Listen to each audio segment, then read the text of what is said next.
estudaremos a primeira parte do capítulo 3 do livro de Daniel, onde nos concentraremos em alguns elementos muito importantes da história.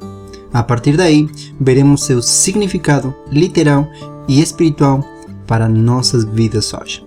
Somos Luara e Leandro. Sejam bem-vindos a mais uma análise bíblica de nossa lição de Escola Sabatina. Comecemos.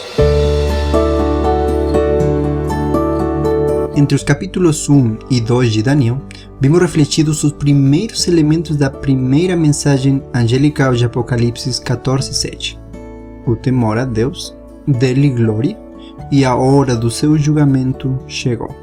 Agora, no capítulo 3 de Daniel, vamos olhar para o quarto e último elemento dessa mensagem e adorar aquele que fez o céu e a terra, o mar e as fontes das águas.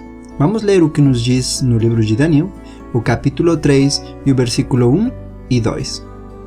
O rei Nabucodonosor fez uma estátua de ouro, cuja altura era de 60 côvados, e a sua largura de 6 côvados.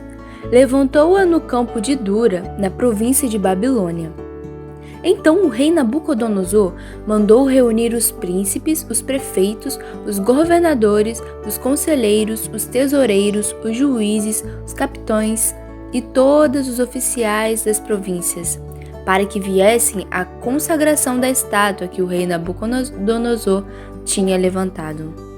A palavra-chave no capítulo 3 do livro de Daniel é adoração. Encontramos esta palavra 12 vezes no livro de Daniel, das quais 11 se encontram no capítulo 3. No livro de Apocalipse, descobrimos que essa palavra também é muito importante.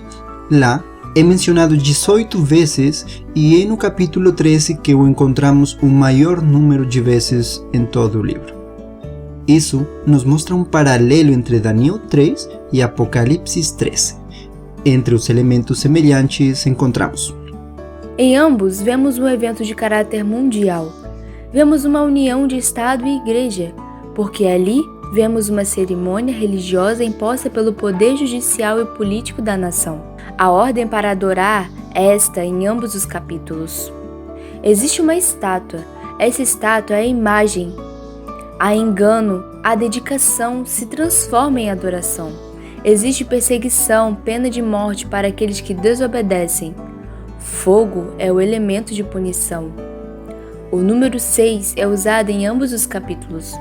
Daniel 3 começa nos dizendo que o rei fez uma estátua. Esta frase é repetida 10 vezes no capítulo 3 de Daniel e está em contraste com o convite de Apocalipse 14, versículo 7, para adorar a Deus, porque Ele fez os céus e a terra, o mar e as fontes das águas. A motivação para a adoração é a criação. Deus deve ser adorado porque Ele é o Criador. Satanás, sendo uma criatura criada, busca receber adoração fazendo ou criando uma imagem. Este elemento é vital no desenvolvimento do conflito atual que vivemos. Muitas vezes as pessoas pensam que o quarto mandamento é simplesmente acerca de um dia. E então a discussão é minimizada pelo fato de que todos os dias são iguais, ou que os dias de adoração não são importantes, mas a quem adoramos. Mas o ponto é, na autoridade de Deus como Criador, versus a usurpação dessa autoridade ao tentar imitar ou criar um dia alternativo àquele que Deus já criou. Todos nós temos uma luta interna para obedecer às autoridades. Como quando fomos crianças, muitas vezes desafiamos certas ordens, dizendo, porque eu tenho que fazer isso ou aquilo. Vou fazer assim porque eu acho que assim é. Em questões de fé, muitos também questionam. Eu não preciso ser batizado para ser salvo.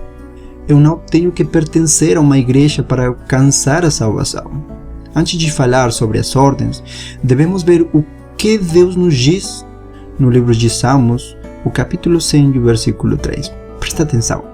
Sabei que o Senhor é Deus, foi Ele que nos fez, e não nós a nós mesmos. Somos povo seu e ovelhas do seu pasto. Também encontramos no capítulo 3 as medidas da estátua, 60 côvados e sua largura de 6 côvados. O número 6 na Bíblia representa o homem e as fraquezas humanas. O homem foi criado no sexto dia e 6 dias de trabalho foram atribuídos a ele. O número 10 representa a integridade.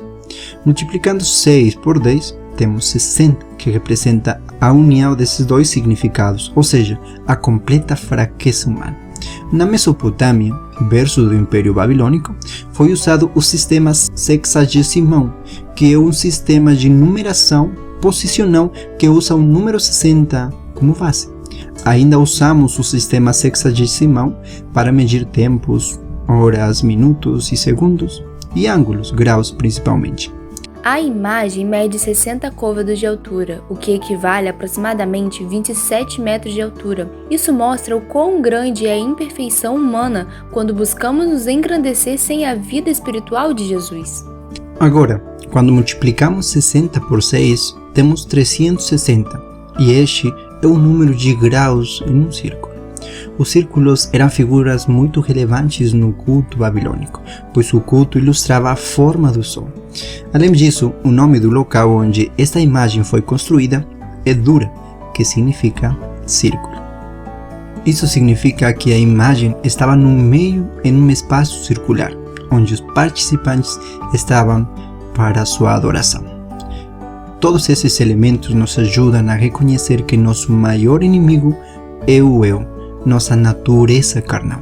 Vejamos o que nos diz o livro Orientação da Criança, a página 185. O que ousamos fazer uma vez, estamos mais inclinados a fazer novamente. Os hábitos de sobriedade, autocontrole, economia, aplicação zelosa, conversas saudáveis e sensatas, paciência e verdadeira cortesia. Eles não são conquistados sem vigilância diligente e zelosa do eu. É somente pela graça de Cristo que podemos obter vitória sobre o eu e o egoísmo. Se vivermos a vida de nosso Senhor Jesus Cristo, se a cada passo negarmos a nós mesmos, se manifestarmos constantemente cada vez mais simpatia por aqueles que precisam de ajuda, obteremos vitória após vitória. Dia após dia, aprenderemos a nos controlar e a fortalecer os pontos fracos de nosso caráter. O Senhor Jesus será nossa luz, nossa força, nossa coroa de alegria, porque teremos submetido nossa vontade à sua. Aqui está a verdadeira prova de fé para todos nós agora. A maneira de como faremos esta prova dependerá do nosso resultado quando vier provas globais. Deus nos ajude em sua misericórdia. É o nosso desejo. Obrigado por ouvir o nosso episódio de análise bíblica desta semana. Na próxima semana iremos analisar a maravilhosa revelação do poder divino. Lembre-se de se inscrever nos devocionais diários Daniel em 365 dias. Se esse material foi de bênção, ajude-nos a torná-lo mais visível. Deixe-nos seus comentários e opiniões sobre qualquer uma das plataformas onde nos ouvir. Inscreva-se no canal e ative seu sininho para receber novos vídeos. Este trabalho é um trabalho em conjunto com o Ministério 147. Deus te abençoe. Amém.